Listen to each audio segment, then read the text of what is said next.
नमस्कार, आप सभी का बहुत बहुत स्वागत है IBC 24 के डिजिटल प्लेटफॉर्म पर। आप ये भली बात जानते हैं कि IBC 24 के टेलीविज़न प्लेटफॉर्म पर आप राम कहानी देख रहे हैं रात्रि में 9:30 बजे और सुबह को 9:30 बजे। तो हमने सोचा कि डिजिटल प्लेटफॉर्म पर भी इसकी शुरुआत की जाए और पूरा इतिहास आपको बताया जाए। तो हमने एक सीरीज शुरू करने का निर्णय लिया है, राम जन्मभूमि की पूरी कहानी। ये आपको IBC 24 के इसी डिजिटल प्लेटफॉर्म पर मिलेगी अलग अलग एपिसोड पर। तो हम आज पहला एपिसोड आपके लिए बना रहे हैं। तो इस बात को आप अच्छे से जानते हैं कि राम की गूंज सिर्फ भारत में नहीं, अब विश्व के कोने कोने में हो रही है।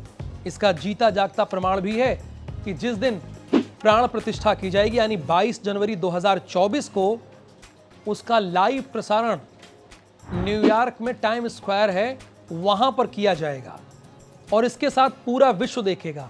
यानी राम की गूंज से भारत ही नहीं पूरा विश्व गूंज रहा है। तो अब आपके मन में एक सवाल आता होगा, जितने हमारे युवा पीढ़ी हैं या और भी साथी हैं उनके मन में एक सवाल जरूर होगा कि क्या राम से पहले भी अयोध्या थी, और अगर अयोध्या थी तो वो कैसी थी, और राम के बाद कैसे अयोध्या है।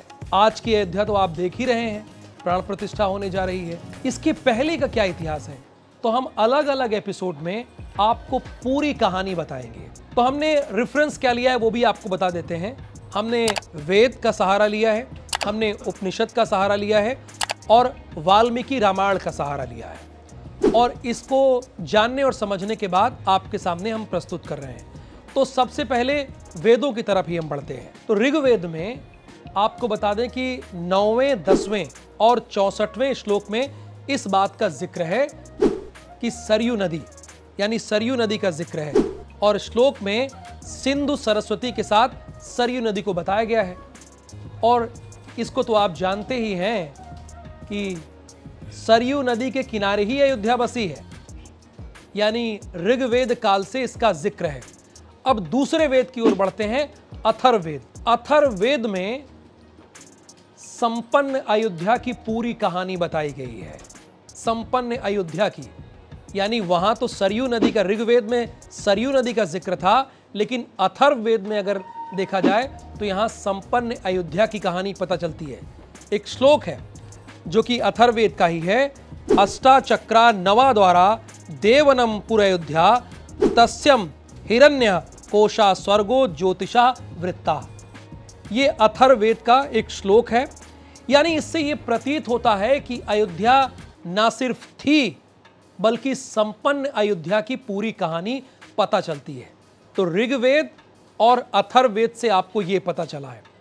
अब इसके आगे बढ़ते हैं और उपनिषदों में क्या जिक्र है वो भी जानने की कोशिश करते हैं और वो भी आपको बताते हैं। तो एक चीज़ तो आप ये भी जानते हैं कि अयोध्या आप कहते हैं, लेकिन उपनिषद और वेदों में जब हमने खंगाला तो हमने ये पाया कि अयोध्या के 12 नाम वहाँ पर उल्लेख किया गया, यानी 12 नामों का जिक्र किया गया है।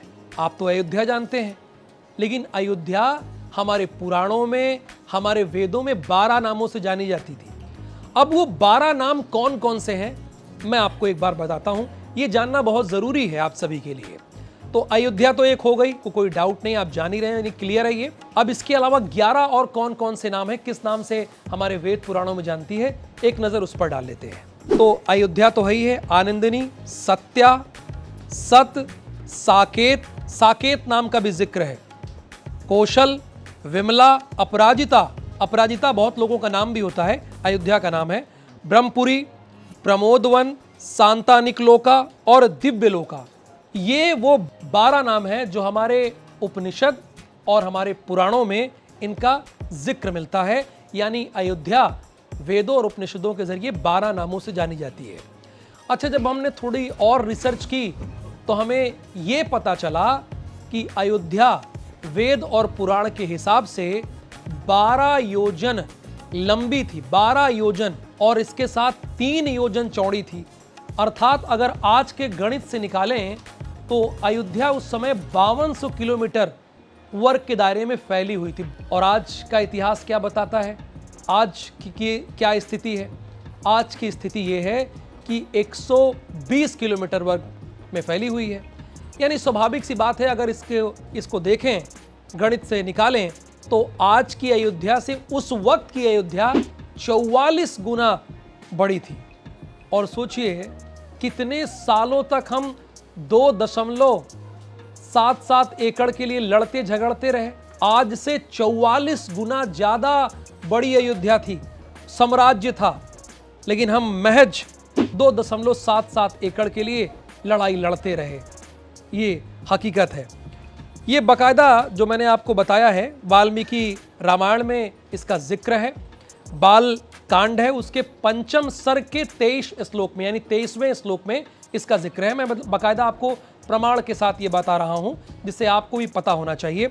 12, जैसा कि मैंने बताया, 12 योजन लंबी और 3 योजन चौड़ी, ये बाल कांड में इसका जिक्र आता है। अब इसके आगे बढ़ते हैं। ये तो वेद पुराण की बात हुई। अब स्कंद पुराण में क्या जिक्र है, जैसे कि मैंने आपको वेद और उपनिषद के जरिए बताया, तो स्कंद पुराण में क्या कहानी आती है। स्कंद पुराण में कहानी ये है, अगर आप पढ़ेंगे तो भगवान शिव को प्रसन्न करके रावण ने वरदान ले लिया, अजय का वरदान ले लिया, यानी रावण को कोई मार नहीं सकता था, ये उसने वरदान ले लिया। ये स्कंद पुराण में इस कहानी का जिक्र है। लेकिन नंदी ने रावण को श्राप दिया था, यह भी पता होना चाहिए। इसी स्कंद पुराण में इस बात का जिक्र है। नंदी ने कहा था कि एक तपस्वी और वानर का सेनापति जब लंका आएगा तो तुम्हारा वध सुनिश्चित है। अब इधर अजय होने के बाद रावण लगातार अपना साम्राज्य फैलाता जा रहा था और देव बड़े परेशान थे, देवों को भी बहुत प्रताड़ित करता था। अब ये बात जैसे ही पता चली देवों को, वो नंदी के पास गए और उसके बाद विष्णु के पास गए। तो ये भी जिक्र है स्कंद पुराण में कि भगवान विष्णु ने राम का अवतार लिया और इसके साथ ही नंदी ने हनुमान का अवतार लिया, और जितने भी भगवान थे, यानी देव थे, भगवान तो विष्णु जी हो गए, जितने देव थे उन्होंने वानरों का अवतार लिया।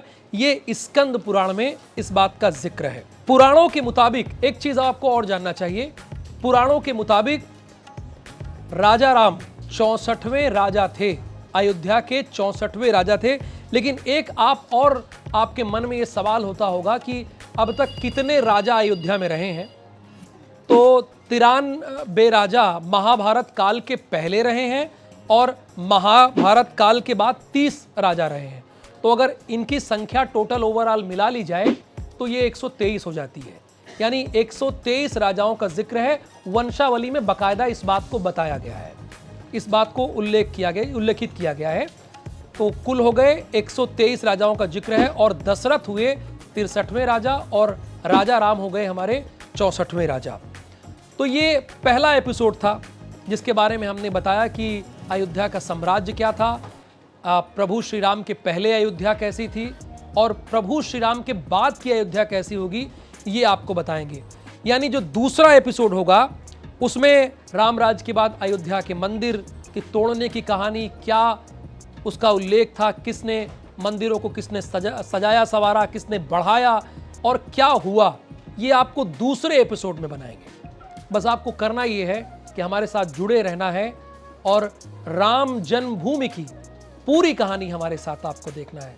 तो फिलहाल मुझे अनुमति दीजिए, नमस्कार। अगले एपिसोड में फिर एक दिलचस्प कहानी के साथ आपको जुड़ेंगे, और ये कहानी पूरे प्रमाणों के साथ हम लेकर आए हैं, वेद पुराण उपनिषद का सहारा, और साथ ही साथ वाल्मीकि रामायण, और जो भी रामायण हमको मिली उसका जिक्र करके हम आपको बता रहे हैं। धन्यवाद, नमस्कार।